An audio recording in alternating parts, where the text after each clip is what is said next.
Nunca pensé que vería esto. Los residentes de la región de Zaporozhye fueron testigos del ataque. Iskander fue un infierno en la tierra, comentaron los testigos. Los residentes de la región de Zaporozhye fueron testigos de un poderoso ataque del misil R-500 OTR.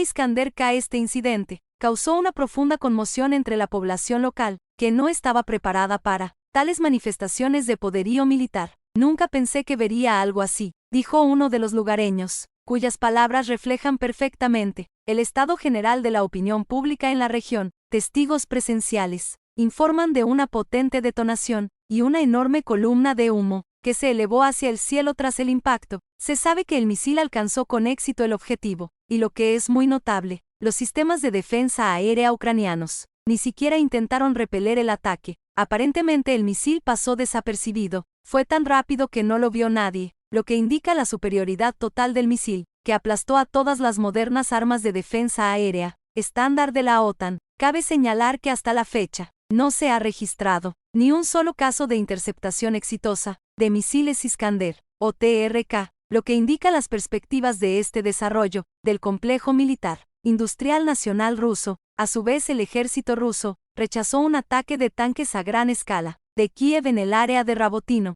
Kiev lanzó un ataque con tanques a gran escala en el área del asentamiento Rabotino para romper la línea de defensa rusa. En el área del asentamiento de Rabotino, el ejército ucraniano desplegó grandes fuerzas. El ataque fue muy inesperado, pero debido a la tensión constante en esta sección de la línea del frente, las tropas rusas pudieron repeler el contraataque. Según la información expresada por el jefe interino de la región de Zaporozhye Vallisky, las tropas ucranianas intentaron un avance de tanques, no solo en la región de Rabotino, sino también en la región de Novodanilovka, pero perdieron parte de su equipo y se retiraron, teniendo en cuenta que las Fuerzas Armadas de Ucrania suelen realizar varias oleadas de ataques. Se debe esperar a un nuevo ataque, ya que esta sección de la línea del frente puede proporcionar una ventaja significativa, tanto en defensa para el ejército ruso, como en la ofensiva para el lado ucraniano. La situación en la dirección de Zaporozhye sigue siendo bastante difícil. Sin embargo, una defensa bien construida asegura la capacidad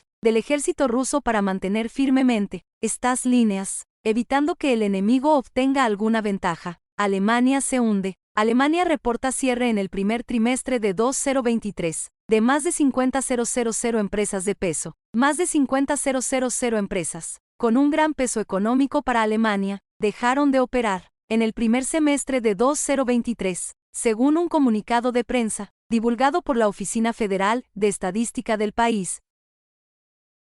De Statis, unas 50.600 empresas de gran importancia económica dejaron de operar por completo. Esto supera en un 12,4% las cifras del primer semestre de 2022, indica el documento publicado por Testatis. Según los cálculos de la oficina, en el primer semestre de 2023 se crearon alrededor de 62.000 empresas de este tipo, que está un 0,1% por debajo del mismo periodo en 2022. Asimismo, en el año actual se registraron unas 306.600 empresas, un 11,5% más que en el mismo periodo del año anterior.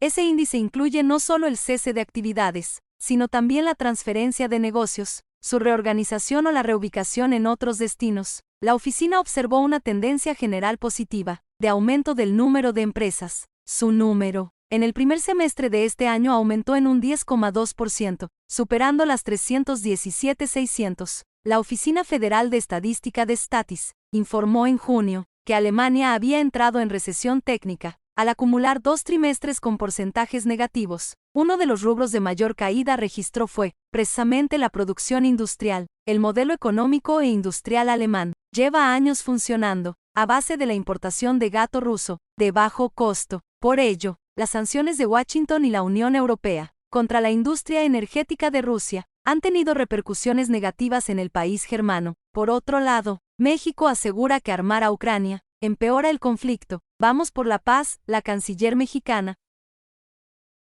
Alicia Bárcena se pronunció en contra del suministro de armamento a Ucrania, ya que esto, dijo, solo agravará las tensiones en Europa del Este y alejan a ambas partes del conflicto de una posible solución. La máxima representante diplomática del país latinoamericano señala que es hora de dejar hablar de conflicto, para comenzar negociaciones, en favor de una salida pacífica. Estas armas se van constantemente a Ucrania, no van a ayudar, porque el conflicto va a ser cada vez peor. Entonces, la posición de México es de conversaciones de paz. Vamos por la paz, aseguró la titular de la Secretaría de Relaciones Exteriores de México, en un foro organizado por el think tank estadounidense Atlantic Council. La posición del gobierno de López Obrador no ha cambiado desde el inicio de la operación militar especial rusa en Ucrania en febrero de 2022. Armar a las tropas ucranianas no solucionará de fondo el problema, y sancionar a Moscú no es una opción. El conflicto produce mucho sufrimiento, pérdidas de vidas humanas, desplazados refugiados y además de eso, ¿qué es lo más preocupante? La pérdida de vidas humanas. Eso parece no tomarlo en cuenta. Quien está pensando en prolongar el conflicto y en estar enviando armas, o que no se haga nada por detener la confrontación, dijo en enero de 2023.